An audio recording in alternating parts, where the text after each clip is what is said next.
party is hired as a group of mercenaries to help escort a family from a small village known as the Village of Grey. The area has been going through heavy flooding caused by rain. Cecil, the king of the Rose Kingdom, has ordered that all villagers from all villages in the territory to have safety inside castle walls during the flooding. The party will have two motives for why they may take this easy task. Motive one may be they just want to be able to do the right thing and help the poor people in danger. The second motive players may take this task is for the generous reward passed out for bringing the appointed family of 3 the party is assigned into castle walls. Each member of the party, once this quest is over, will be rewarded with 100 gold/gems or 2 uncommon magic items or 1 rare magic item. Before you start this adventure, take note of each party member's greatest fears, for they will be used near the end of this chapter. The party, knowing each other or not, have been traveling for a couple days on foot and nearing the Village of Grey. Entering the damp and muddy village, the party will notice how badly the buildings have been damaged from the intense weather. It looks as if the mercenaries have already left with their appointed families, and the party will see as they walk further into the village the family of 3 that must be for them to escort. The son sits on his mother's lap on the wagon as the father is seen throwing heavy supplies in the back of said wagon. The mother is excited to see the party as she kisses her boy on the head and tells him to wait there.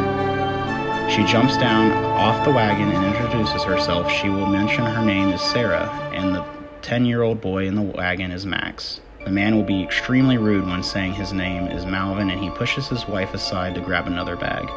Malvin will act very unfriendly towards the party and will be impatient to get going.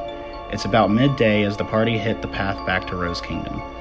Malvin drives the wagon as Max sits zoned out on his mother's lap in the back of the wagon. Max looks very distressed the whole ride, and if the party looks into his eyes, they may see a glimpse of a smiling fiendish face glimmer in his eyes. A few hours go by with not much activity. After some more time, the party will notice off in the distance what looks like a young human woman lying in the middle of the path. She sits holding her leg as the party near closer. She screams at the party, begging for help, saying how she sprained her leg while scavenging for mushrooms. Max holds his head in pain the closer the party approach the lady. The woman has no armor or weapons that the party can see. Once a member of the party gets within reaching distance of the woman, she will attempt to stab the party member with a knife, starting a surprise round of combat as 6 bandits, 3 from both sides, jump out from behind the trees. The bandits can be spotted with a perception check of 15 before combat would start.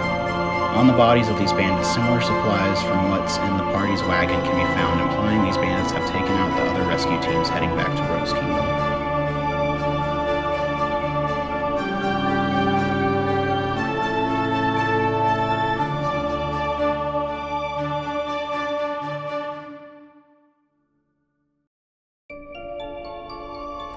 The night slowly approaches, and the family will insist that the party set up camp for the night. The party will most likely take turns keeping watch of the family/wagon. As the night pans out, the first watchers will notice sadistic laughter with a perception check of 10 coming from the wagon. They may search the wagon where Max and his mother are sleeping, finding nothing. A few more hours go by as a second watch takes turn. During this time, the watchers will notice the wagon start to shake by itself with a perception check of 10. The wagon stops shaking as someone goes near. More time goes by as the next watcher's turn comes up. Anyone asleep at this time will be startled awake as intense screaming can be heard coming from Max. Sarah will be freaking out as she tries to calm the boy down. Malvin wakes up from his drunken slumber and approaches Max, looking as if he's about to try to smack him out of it. Max speaks up in abyssal over and over the words, "I'm so afraid." When the party tries to intervene, Max looks towards the sky, letting out what looks like a loud scream with no sound. Instead, a large black necrotic ball emerges from the top of Max's head. The ball twists and turns, and before the party know what to do, the ball explodes with necrotic energy, knocking the party unconscious. The party wakes up in a twisted, nightmarish world. They stand on a platform with stairs to the north edge, twisting up, down, and even upside down in every direction. The floor glows a light purple as the party stares off on the edge of the black abyss. The family is nowhere to be seen other than Max, who quickly runs past the party in a panic. 4 goblins are chasing the boy as Max runs and sits on some of the stairs, rocking back and forth. When the goblins are killed, they sink into the ground as black liquid before disappearing. When Max is approached, the party can hear him say, "Mother, Father, so cold." Max then turns into the same black liquid before vanishing completely.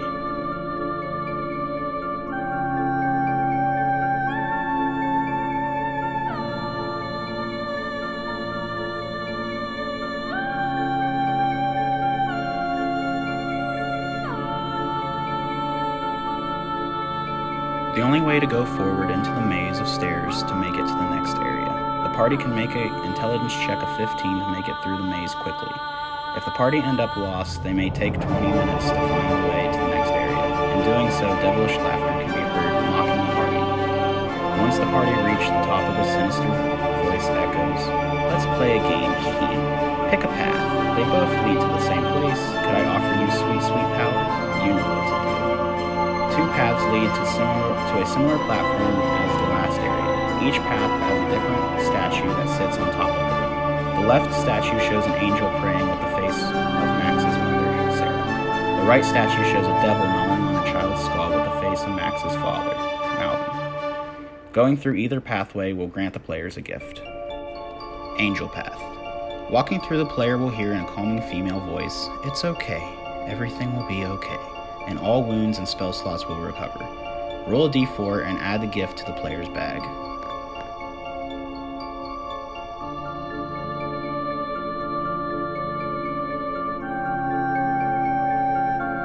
Devil Path. Walking through this path will cause an insanity. Intense screams from multiple children can be heard in the player's mind. The Devil Path can be gone through 3 times throughout the story before the player stops gaining benefits from this path.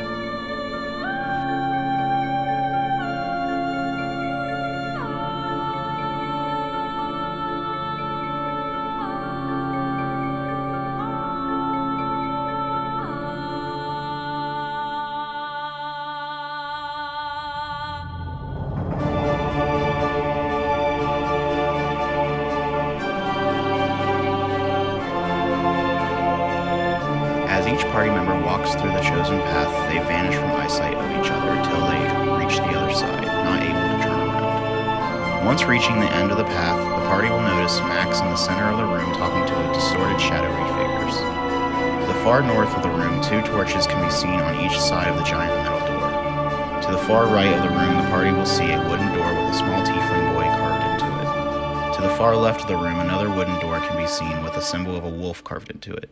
When the party interacts with Max, he will seem joyful, asking the party to meet his friends. The shadow figures will start to walk slowly towards the party. Once close enough, the figures will speak, saying, "Intruders," in a twisted, dark voice. Twisting and turning, the shadowy figures morph and mimic each member of the party. Each shadow mimic copies the HP, AC, speed, and even the current weapon the party characters are holding. For the caster classes in the party, the mimic will know the inflict wounds spell but will not be able to cast other spells. Martial class clones will have +5 to hit and +5 to damage to weapon attacks they make. As the fight begins, Max turns into a bubbly liquid as before and then vanishes. The doors will be sealed shut till the shadow mimics are defeated.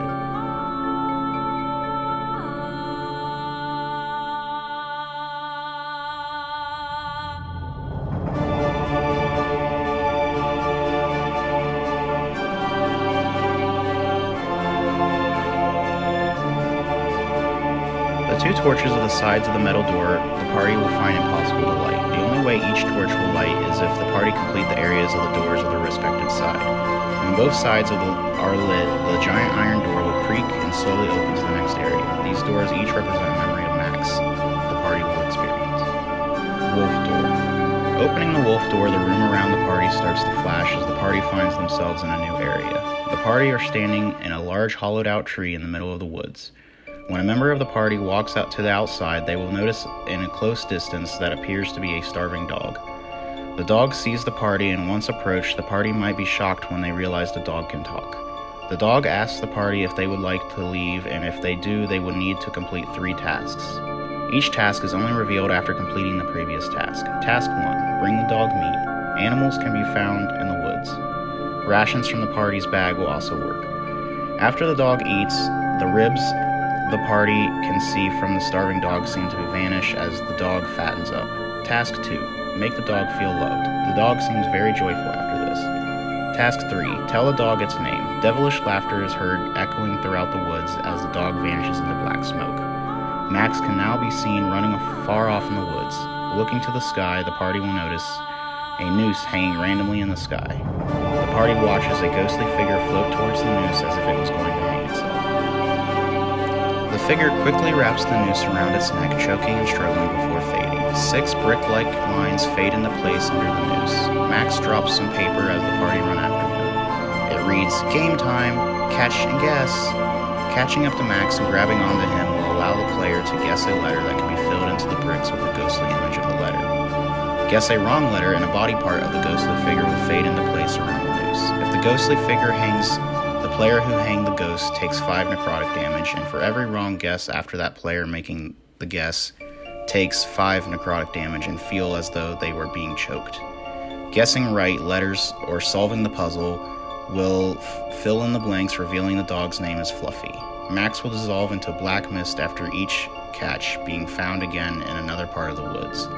Once Fluffy's name is called out, the party will hear Max calling out to his dog. Catching up to Max this time, Max will be holding his dog in his arms, weeping. A devilish voice is heard, laughing and saying, "Let's play again." The same setup in the sky of the noose lights up with 6 blank bricks. Max and Fluffy's bones crack as the flesh of the boy and the dog merge together, morphing together into black goop, forming a shadowy beast. This beast resembles that of a werewolf. On each player's turn of combat, a glowing light shines above the player's head, meaning that they may guess a letter. The answer this time is silver. Once said out loud, the party's weapons begin to shine a silverish glow and can hurt the werewolf. Once defeated, the werewolf howls in pain before bursting into the same black goop before vanishing completely. The forest around the party flashes black and gray as memories of Max reveal themselves to the party. The party can't interact with the memory in any way. It starts with Max finding a hurt dog. Max feeds the dog and brings it to home. Sarah lets Max keep the dog. Malvin comes home drunk and starts to beat on Max. Fluffy bites Malvin and Malvin proceeds to snap the dog's neck. After the cracking noise is heard, the party passes out and reawakens in front of the angel devil doors. The torch on the wolf's side is lit with the words "Friend" now glowing above it.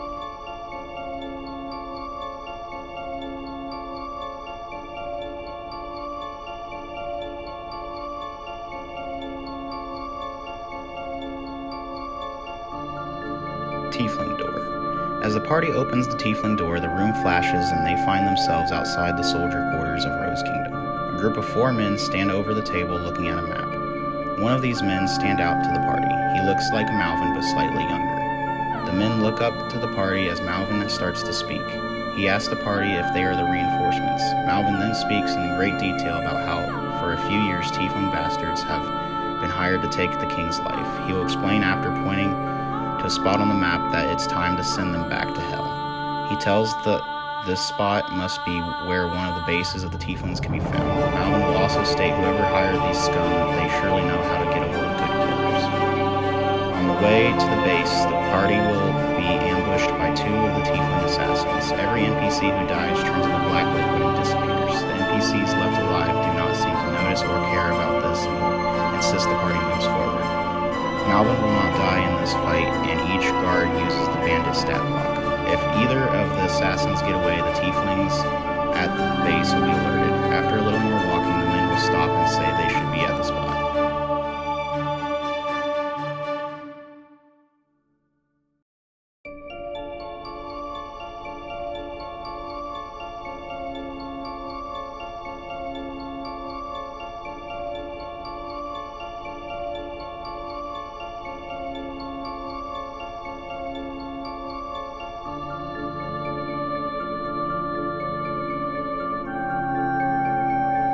On a survival or perception check of 15, the party will notice something off about one of the trees in the area. A secret passage can be found on one of the trees that leads downwards after being uncovered. Inside the base, 4 tieflings can be found, including a bard drinking and playing music. After the bard is killed, the whole area freezes, and as the remaining guards and tiefling assassins drop to the ground, including Malvin. The bodies of Malvin and the bard melt into that familiar black, slimy goop. The goop starts to swirl and move towards each other. As the goop meets, it will twist and form a small tiefling child. As the child is defeated, the area around the party turns black and white as memories of Max flash in front of the party. The little tiefling boy and Max are playing in a yard. The visions cut to them drawing and playing with a dog.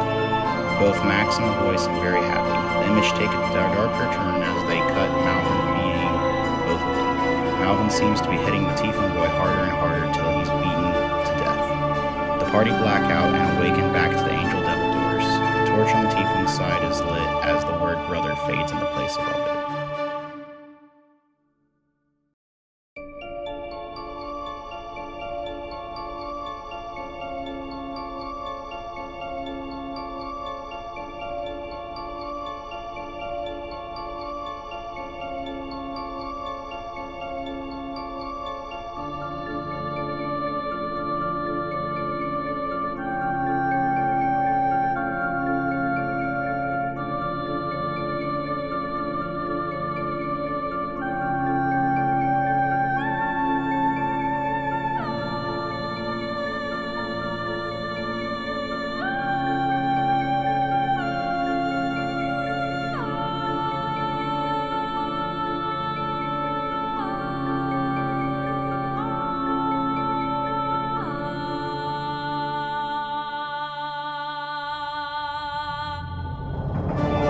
Both torches from both sides of the iron door shine bright light. The iron door starts to creak slowly, making itself open. More stairs lie ahead as the party hears a devilish laughter. The words, "Keep going," shake the minds of the party as they make the climb to the next area. Walking to the top of the party and find themselves in a similar area as before with another iron door with its respective torch on each side. The wooden doors on each side are present as well with the tiny changes. New symbols are carved into the doors, left side being a carving of Sarah and the right a carving of Malvin. Sarah's door. A bright flash shines around the party as Sarah's door is opened and they will find themselves behind a pouring waterfall, keeping them hidden from the outside. Walking around the waterfall, the party will see they are in a prairie. The devil voice screams around the party saying how much he hates this place. He will also say that he wants to make sure the party fits in. The party gets coated in a black misty shadows, altering the party's aura to evil. A temple can be seen to the far north with two Pegasus flying above it. Walking down towards the temple, the party will notice a unicorn staring at them down from the top of the hill. The unicorn is hostile due to seeing the evil aura put off by the party.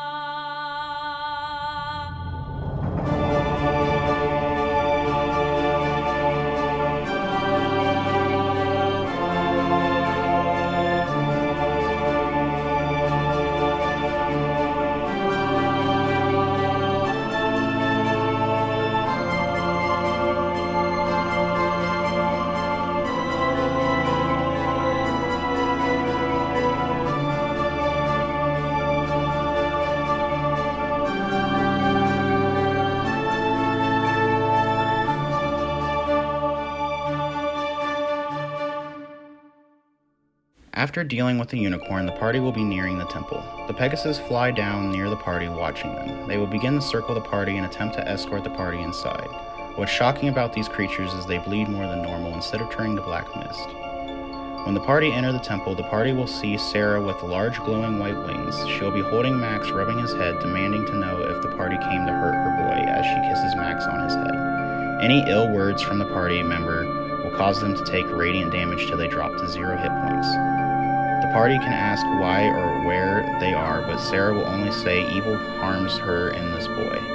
After a small conversation, Sarah will wave her hand as a gust of wind blows away evil aura around the party. Sarah will beg the party to stop all the pain for her and her boy. Memories of Max flash in front of the party. Max is getting beaten by his father when Sarah tries to intervene. Sarah is struck in the face as the party pass out and once again find themselves in front of the angel demon door. The torch is now lit on Sarah's side with the word mother written above it. Malvin's door. After a flash from opening Malvin's door, the party will notice they are separated from each other. Each member of the party will be behind a cage in each corner of a large arena. The gates slowly open as the party hears a crowd cheering. Hundreds of Maxes can be seen cheering in the stands. In the middle of the area stands an undead Malvin in golden armor wielding a giant greatsword. He is crushing the skulls of 2 berserkers. 2 berserkers stand near each cage, and 4 will be flanking Malvin. All enemies are hostile towards one another. After all enemies fall and turn to black mist, including Malvin, the devil voice echoes throughout the arena. X challengers remain, X being the number of standing party members. Necrotic pain fills the party as they take 5 necrotic damage each round until only one remains standing. The demon voice then shouts that it couldn't let its prey die so easy due to the fact that he's still hungry.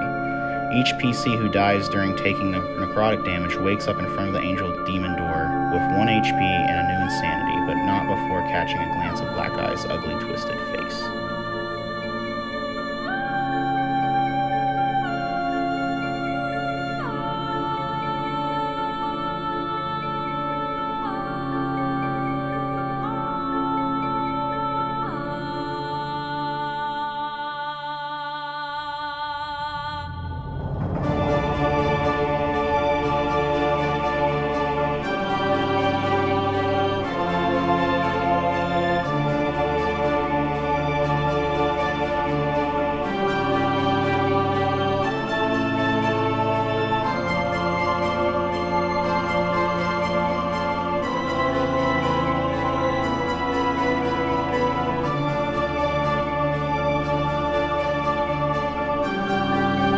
Torch is now lit on Malvin's side with the words Father written above it. After both torches are lit, the iron doors open.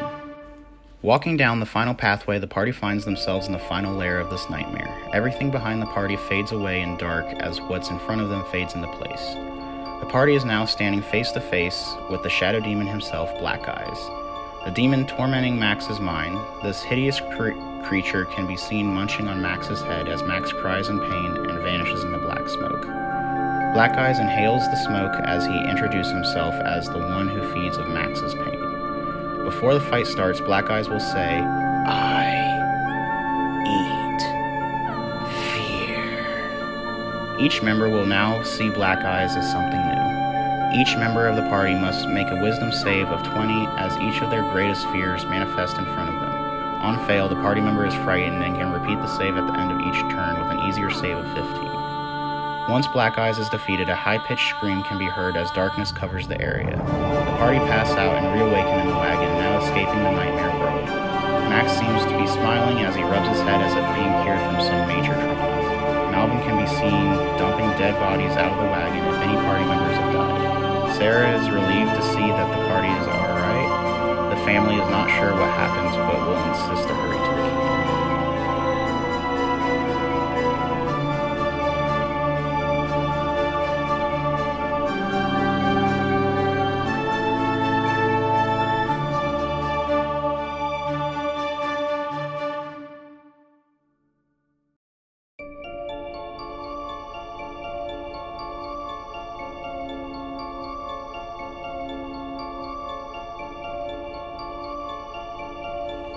Once the party makes it to the safety of Rose, the party have the option to stop by the church to cure all insanities at the cost of power they gained, with only scars being left behind.